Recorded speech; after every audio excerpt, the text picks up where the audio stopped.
What's going on, guys? It's your boy Big Hero Chris back at you with another one.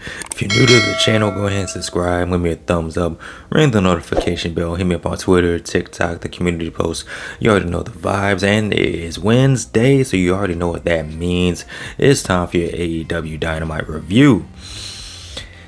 And Dynamite, man. This week's episode of Dynamite, for me, it was a tale of two different hours, because the first hour of Dynamite was kind of mid.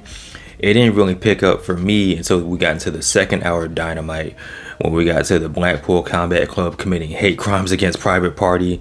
That's when the show really started to take off for me.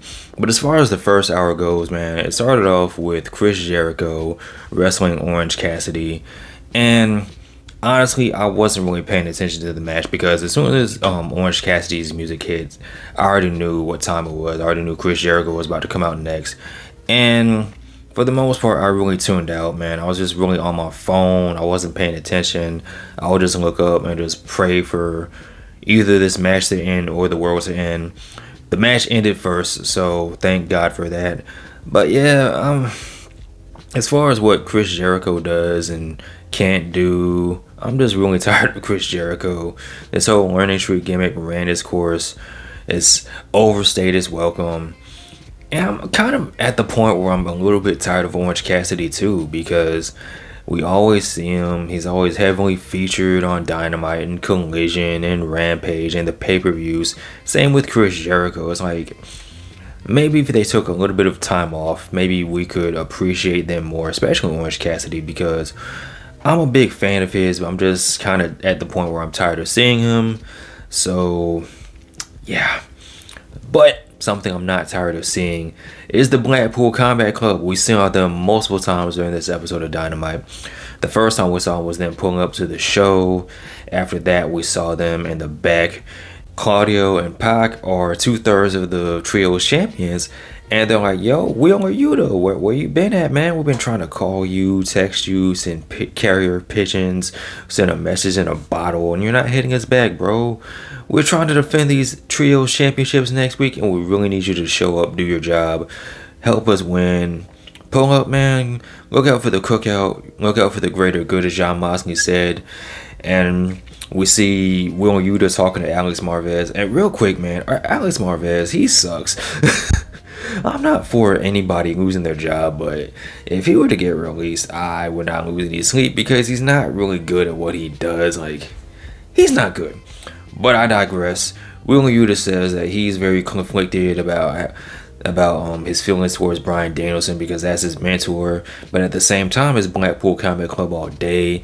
He's 1/3 of the trio's champions, so he's gonna put in the work to defend the titles, even if he doesn't agree with what Jon Moxley and the Blackpool Combat Club are doing. So we'll see. And we didn't really know who the opponents for the BCC were until we did, because once again we have this lame ass Alex Marvez. He's interviewing Private Party, and they're stepping up to the plate. They're saying that they want a challenge for those trio championships, and Isaiah Cassidy said that Jon Moxley is on site.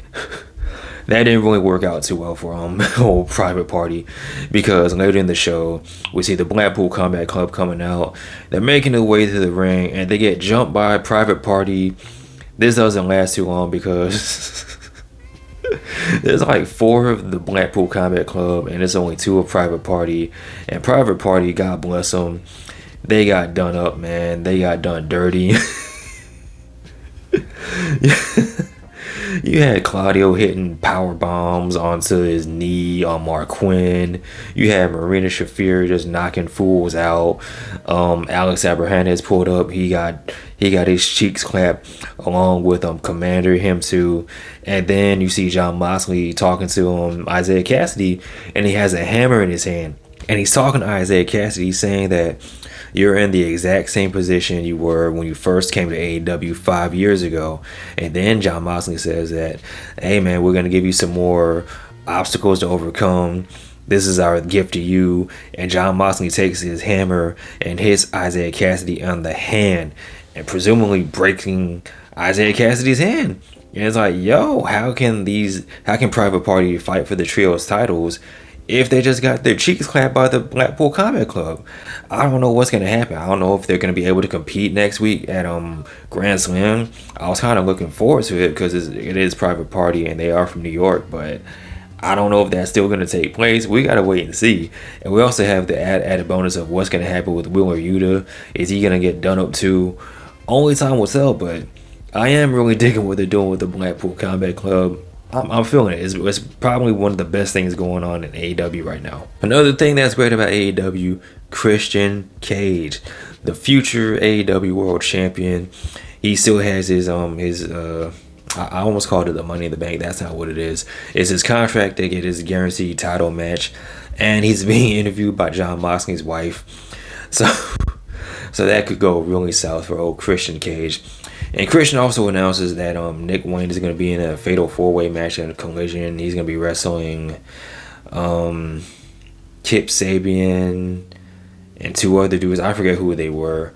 But you see Kip Sabian in the back. He's like kind of creeping. And Christian says, listen, leave my boy alone, man, before I put you in the dirt with your dead dad. He doesn't care that his father's dead. And I'm like, Christian is just gangster with his turtlenecks. And he's talking about people's fathers and whatnot. So, yeah. At this point, I'm thinking, okay, maybe Dynamite will get better. And then I hear Serena Deeb's music hits, and I just go, Father God, it's not good. So we had a tag team match between Serena Deeb and Mariah May taking on Queen Aminata and Yuka Sakazaki. I think that's her name. Yuka and Mariah had a thing on Collision this past Saturday, and yeah, something that really happens in AEW is a match that ends in a disqualification because Yuka and Queen Aminata were actually working well as a team, and Mariah said, nuts to this, and attacked Yuka with the AEW Women's Championship belt. She started whipping her with it, beating her with it, and then she just gets out the ring and just says, hey, I'm Mariah May, I'm the greatest. And commentary mentions the whole championship celebration and how Mariah wants Mina, and then we go to a video package from Mina Shirakawa saying that she hasn't heard from Mariah in months. She was there and when she won the AEW championship or the AEW Women's Championship, but she hasn't heard from her friend, and she's not really feeling what Mariah May is doing, but she still has love for Mariah. So if Mariah wants Mina is on her way to AEW, and I'm thinking that this is going to lead to a match. It has to. That's the only thing that makes sense. I don't think it's going to happen at Grand Slam. So the next logical step would be at what's the name of the show? I don't want to say World's End, but Wrestle Dream. So that might be the wave, man. That might be the wave. Saw a video package that took a couple times to get off the ground, but we did see eventually the video package for Nigel McGuinness. Just bigging up his rivalry with Bryan Danielson, continuing to poke the bear that Bryan Danielson loves to wrestle so much, that Bryan Danielson fears Nigel McGuinness, and that Nigel doesn't think that Bryan is going to show up. He keeps calling him a clam digger for some reason. He calls him brittle Bryan Danielson. So you already know the match is going to go down, but yeah, we had a random video package from Jack Perry, and I can't lie, it was pretty cool. Like, you saw Jack Perry rolling around in a scapegoat school bus or whatever it is, his truck or whatever, just making the towns, just doing his thing. And I feel like once Jack Perry gets a lock on this scapegoat character, I feel like more people will come around to it, not just the weird Jack Perry fans. Like, it's gonna bring in more people. So yeah, to this we saw real grabs, we saw some flippy stuff, we saw a man in a bull mask wrestling Ricochet. I'm talking the Meats Bortos, I'm talking about King Ricochet. They were doing their things, they were doing flips, and there were apron power bombs and dives and Canadian destroyers and all types of cool Lucha Underground type stuff. Ricochet ended up getting the win. This was a fire match. This was actually the match I was looking forward to the most ever since it was announced, yesterday, I think. But I had a feeling that this match was going to deliver, and deliver it did indeed. And speaking of delivering, Ricochet is in the back. He's talking to Will Ospreay. He says that he took Will Ospreay's advice. He got some wins under his belt. He talked to Tony Khan, and in I think 2 weeks, he's going to be Will Ospreay versus Ricochet for the International Championship on Dynamite's 5th anniversary episode. Oh my god, I cannot wait. I wish I could just sleep for 2 weeks and just fast forward to this flipping Power Ranger like extravaganza that we're going to see. It's going to be a grand spectacle of flips and dives and superhero poses, the likes of which you've never seen in your entire life, and I can't wait. We had an in-ring segment from Hangman Adam Page. He's out there, he's looking mean and mad. His mustache is just talking to him and telling him evil things to do. And he's talking about how when he was suspended, he sat at home and he listened to people chant for Swerve. He listened to the people cheer for Swerve, even after all the heinous things he did to Hangman. And he saw all these people, big upping Swerve. And one of the main people he heard talking the most about Swerve was Tony Schiavone. And it looked like Hangman was about to lay holy hands on Tony Schiavone when Jeff Jarrett comes out to make the save. And they all fight. They punch for a little bit. Security's out there. Officials are out there. Hangman's looking angry and mad. Jeff Jarrett said, "Enough is enough. I'm sick of this crap. I want Hangman in a match." I don't know if it's going to happen next week. I don't know if it's going to happen at WrestleDream. But it is going down big. It is going to be Jeff Jarrett versus Hangman Adam Page. And a loser must shave their mustache match. I'm just playing.